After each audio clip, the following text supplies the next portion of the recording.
안녕하세요, 서스페인입니다. 오늘은 AI로 인한 아티스트의 전망에 대해서 하나하나 말씀드리려고 합니다. 저는 배경 아티스트이기 때문에 배경 관점에서 말씀드리겠지만 타 직군분들도 참고할 수 있다고 생각합니다. 이전부터 지금까지 AI 참 핫한 이야기인 것 같습니다. 누구는 대체될 것이라고 말하고 누구는 앞으로 오히려 AI로 인해 이 업종이 더 클 것이다 라고 말하기도 하고요. 주식으로 예를 들자면 주식에서 롱이냐 숏이냐를 서로 따지듯 말이죠. 하지만 결국 방향은 정해져 있습니다. 누군가는 잃고 누군가는 익절을 보는 것처럼 말이죠. 그럼 이때 누가 익절을 볼까요? 아무것도 이해하지 못하고 겉만 보고 판단한 사람은 잃을 것이고 산업 구조의 흐름을 이해한 사람은 이익을 챙기겠죠. 저는 앞으로 AI의 전망으로 아티스트는 전례 없는 황금기가 올 것이다 라고 말씀드리고 싶습니다. 첫 번째로 아티스트 다 죽었다는 자극적인 말에 속지 마세요. 원래 자극적인 소리가 잘 퍼지고 조회수 먹기 딱 좋습니다. 업계 사람도 아닌 일반 유튜버가 AI로 뭐 하나 뚝딱 만들고는 이것 보세요, 이제 아티스트 필요 없죠? 라고 하면 사람들이 와르르 달려들고 댓글에 아티스트 다 죽었누 크크크 하는 확증편향적 사고를 가지신 분들의 말을 듣지 않으셨으면 좋겠습니다. 이분들은 본인과 생각이 다르면 무조건 다르다고 생각을 하기 때문에 사실 대화하기가 어렵더라고요. 함부로 판단하지 마세요. AI가 발전하면 아티스트뿐만 아니라 모든 직군 및 다른 업종 그리고 본인에게도 동일하게 적용되는 이야기입니다. 자동화 도구의 발전을 영향 안 받는 직무가 있을까요? 사실 저렇게 걱정해 주는 분들 마음은 감사한데 보통 AI한테 제일 먼저 대체될 분들이 남의 일 걱정은 제일 많이 하시더라고요. 심리학적으로 사람은 미래가 불확실하면 최악의 상황부터 가정하고 본다고 하더라고요.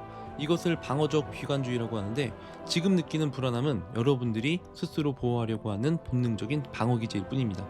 주변에 AI 때문에 망한다는 소리만 들리지 잘 될 거라는 얘기하는 사람 보셨나요? 그게 다 이 본능 때문이라고 보시면 되겠습니다. 두 번째로 AI는 완전히 새로운 게 아닙니다. 이미 있었어요. 옛날에 서페 나왔을 때도 이제 텍스처 아티스트 다 끝났다고 난리였습니다. 서브스턴스도 AI 이름만 안 붙였지 사실상 AI 툴이나 다름없거든요. 근데 지금 어떤가요? 서페는 우리한테 없어서는 안 될 도구가 됐죠. 메가스캔 나왔을 때도 모델러들 다 끝났다더니 게임 프로젝트에서 쓰는 곳이 정말 많았습니다. 그것을 활용해서 다시 리뉴얼하고 적용시키는 사례가 정말 많았죠. 리토폴로지, LOD 작업도 다 해줄 것이다. 사실 이것도요, 이미 다 있었어요. LOD 작업도 엔진 플러그인으로 다 진행을 했고요. 리토폴로지도 이미 다 있는 기능을 그동안 써왔습니다. AI는 이것들을 하나로 모아두고 이렇게 뽑아집니다 하니까 그런 것이지 이미 우리가 다 쓰고 있던 플러그인들입니다. 3D도 뽑아주는 게 이미 있었습니다. 스캔 데이터를 활용해서 소스만 있으면 이미 뽑아주는 게 있었다는 것이죠. 지금 우리가 쓰고 있는 AI도 기존 사진 데이터를 활용해서 뽑아주는 정도입니다. 단지 나노바나나 같은 툴로 새로운 이미지를 만들고 그것을 활용해서 세상에 없던 모델을 더 빨리 만들 수 있게 된 것일 뿐이에요. 해당 분야를 안 해보셔서 그렇지 조금 해보신 분들은 이미 아실 거예요. 기존 거를 짬뽕시켜서 AI 사이트를 탄생시켰다는 것을. 세 번째로, 왜 모델링과 텍스처만 한다고 생각하시나요? 요즘 보면 본인이 해본 적도 없는 직군을 두고 대체될 것이다, 곧 사라진다, 이렇게 단정 짓는 경우가 많은데 개인적으로 본인 직군이 아닌 잘 모르는 분야에 대해 이런 판단을 내리는 것 자체가 굉장히 짧고 교만한 판단이라고 생각을 합니다. 이런 말을 들으면 딱 봐도 실무에서 실제로 일해본 적이 없는 티가 바로 납니다.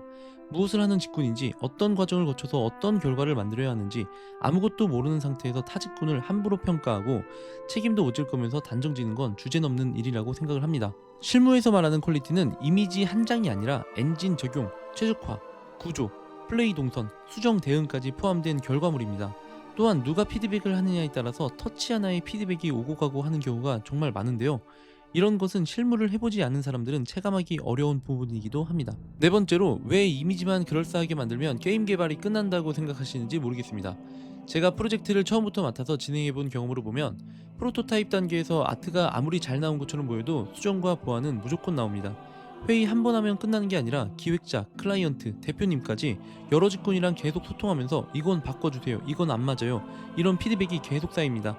그래서 실제로는 수정하고 또 수정하고 검수하고 다시 고쳐서 겨우 프로토타입 하나를 마무리합니다. 이게 게임 개발이고 이 과정은 AI가 대신해줄 수 있는 영역이 아닙니다.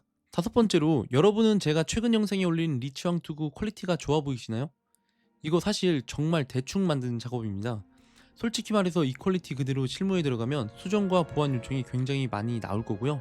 질감도 아쉽고 형태적으로도 손봐야 될 부분이 많아요. 그런데 요즘은 일반 분들도 이런 결과물을 쉽게 접하다 보니까 퀄리티를 보는 눈이 낮으니 퀄리티가 엄청 좋아 보이는 효과가 있거든요. 어라? 그럴싸한데? 퀄리티 좋은데? 아티스트 위험하겠는데? 이렇게 생각하는 거죠. 이렇게 해당 직군이 아닌 분들도 수박 겉핥기식으로 쉽게 접근하다 보니 나도 아티스트다라는 인식으로 직군 자체를 가볍게 이야기하는 경우가 생깁니다. 그 과정에서 정작 그 직군에서 실제로 일하고 있는 사람들이 괜히 흔들리고 스트레스를 받게 되는 거죠. 왜 비전문가의 말 때문에 전문가들이 영향을 받아야 될까요? 저는 이게 굉장히 모순적인 상황이라고 생각합니다. 문제는 접근이 쉬워진 만큼 퀄리티에 대한 기준은 오히려 흐려졌다는 점입니다. 그래서 잘 모르는 상태에서 퀄리티를 단정 짓는 이야기들이 정말 많이 나오는데, 그럼 한번 생각해 볼게요. AI로 취업 준비를 직접 해보시면 어떨까요? 아마 결과는 뻔할 겁니다. 여섯 번째로 아티스트가 대체될 거라고 하는 사람들의 특징인데요. 대체된다고만 하시는 분들은 방향성과 해결책을 제시하지 않습니다. 무조건 대체될 것이다, 패러다임이 바뀐다, 사라진다만 얘기하며 공포를 조성하죠. 사실 이런 것으로 희열을 느끼시는 분들이 계신데, 이런 방식은 문제를 해결하는 데서 오는 만족이 아니라 공포를 조성하며 얻는 일종의 심리적 우월감에 가깝다고 저는 생각을 합니다. 난 현실을 직시해, 너희는 아직 몰라. 비관적 전망을 말하면서 자신을 똑똑한 위치에 두려고 합니다. 비전문가의 모르는 티를 팍팍 내고 있다는 사실을 본인만 모르고 있다는 것이죠. 이런 것으로는 아무런 해결책이 없습니다. 그럼 무엇을 준비해야 될까요? 물어보면 모르거든요. 어떻게 대처를 해야 될까요? 모름으로 답을 합니다. 왜냐하면 짧은 생각으로 그냥 던진 말이기 때문입니다. 그런데 왜 이런 말에 현업자들이 흔들릴까요? 그럼 다른 직종으로 간다고 했을 때 그 직종은 과연 AI의 영향을 안 받는 직종일까요? 일곱 번째로 챗GPT와 제미나이로 예를 들어보자면, 챗GPT나 제미나이가 등장하면서 여러분의 일상이나 직업이 피폐해졌나요?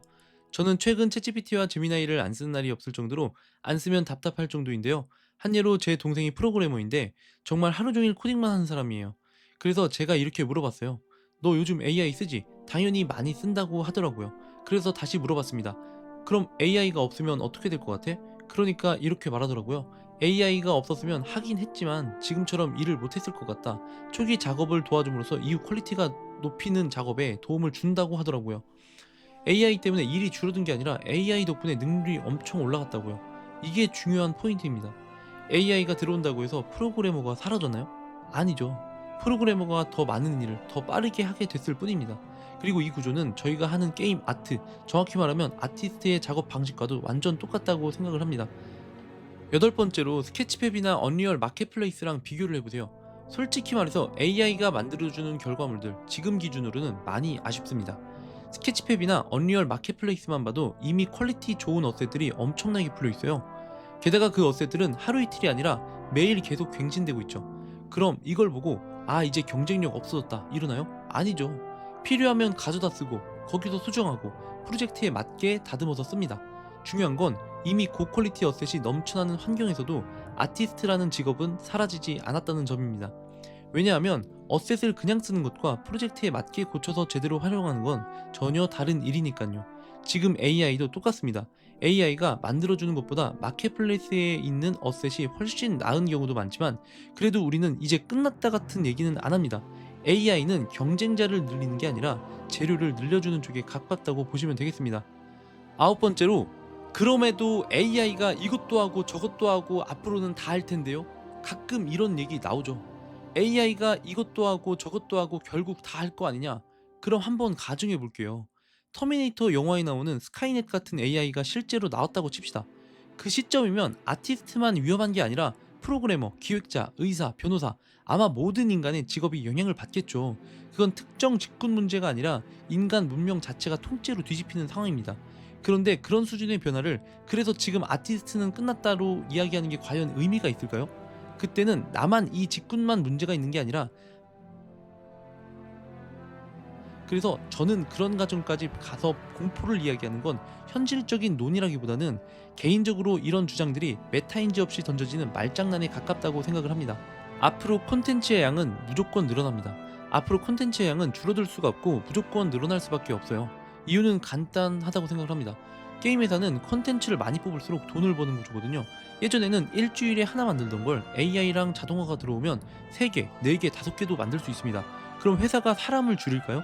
아니요, 콘텐츠 양을 늘리겠죠. 시즌 게임만 봐도 그래요. 1년에 시즌 3, 4개 하던 걸 6개, 8개, 많게는 10개까지 늘리려고 하겠죠.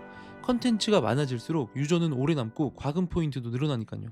그래서 AI가 들어온다고 우리가 한가해지는 게 아니라 오히려 더 바빠지는 구조로 갈 거라고 저는 확신합니다. 앞으로 1인 개발 소규모 개발사 TO는 더 늘어날 거라고 생각을 해요. 대기업 포함해서요. 지금은 AI 퀄리티가 아직 아쉬운 부분도 있지만 앞으로 AI 퀄리티가 더 좋아진다면 1인 개발이나 소규모 개발사 TO는 분명히 더 늘어날 거라고 생각을 합니다. 적은 인원으로도 고퀄리티 게임 개발이 가능해지면 게임 만드는 곳이 훨씬 많아질 수밖에 없거든요. 이건 대기업도 마찬가지입니다. 대형 프로젝트만 돌리는 게 아니라 소규모 팀이나 파일럿 팀을 더 많이 운영하면서 빠르게 테스트하고 빠르게 출시하려는 흐름이 더 강해질 거라고 생각을 해요. 유튜브랑 똑같아요.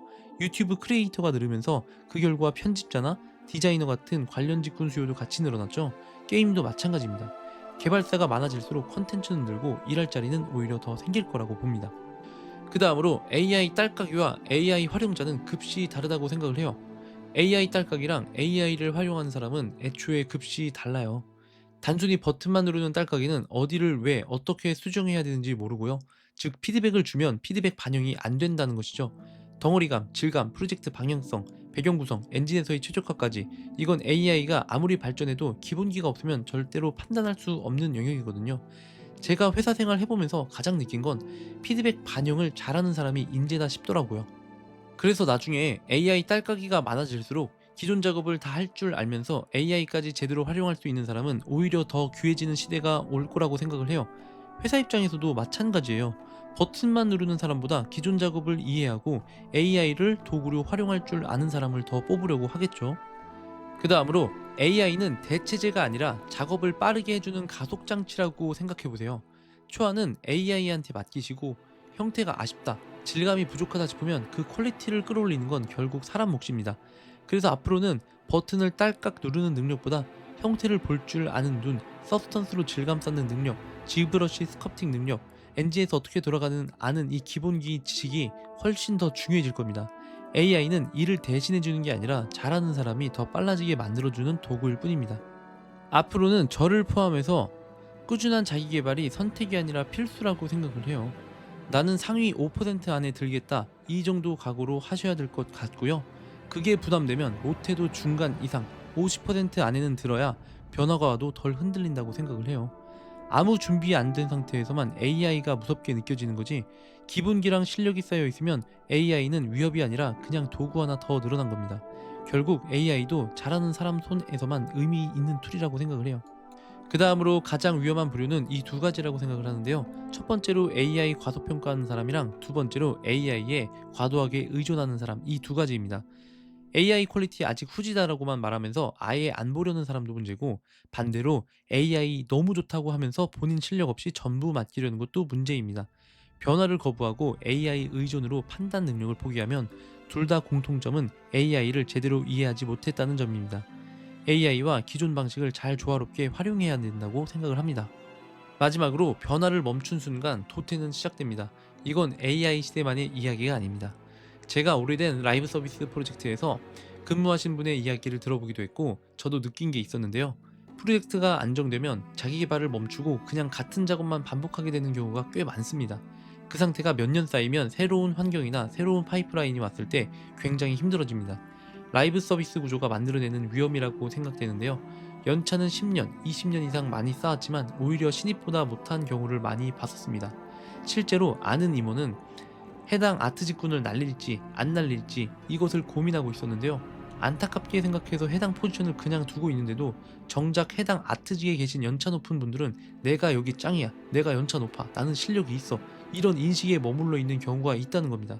현실은 기본적인 작업 하나조차 제대로 설명하거나 처리하지 못하는 경우도 분명히 존재하는데 말이죠. 연차가 높은데도 정말 잘하시는 분들이 있는 반면 아직까지 지브러시나 서페 건드려보지도 않고 포토샵으로 텍스처링 하시는 분들도 봤습니다. 사실 이게 제일 무서운 거예요. 변화하지 않으면 강력한 표현을 할 수가 없습니다. AI 시대엔 더욱 그러하겠죠. 흐름을 인정하고 두려워하지 않으며 성장하는 사람은 더 강력한 AI가 와도 살아남습니다. 그동안 프로그램이 발전하면서 업계에 긍정적인 영향을 줬듯이 AI도 그럴 겁니다. 이번엔 다르다고요? 지금 하는 일을 포기하고 다른 길로 가야 한다는 극단적인 말들에 휘둘리지 마세요. 제가 멘토링 할 때 주식에 빗대어 얘기할 때가 있는데요.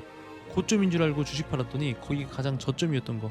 개미 반대로만 하면 돈 번다는 말처럼 지금 남들이 공포에 떨 때가 여러분이 기본기 쌓고 자기 개발하면서 AI로 업그레이드 해주는 역할로 활용한다면 가장 좋은 기회입니다. 괜히 여기 계시다가 다른 업종 알아보고 이후에 포모 느끼지 마세요. 전례 없는 황금기가 올 겁니다. 시청해주셔서 감사합니다.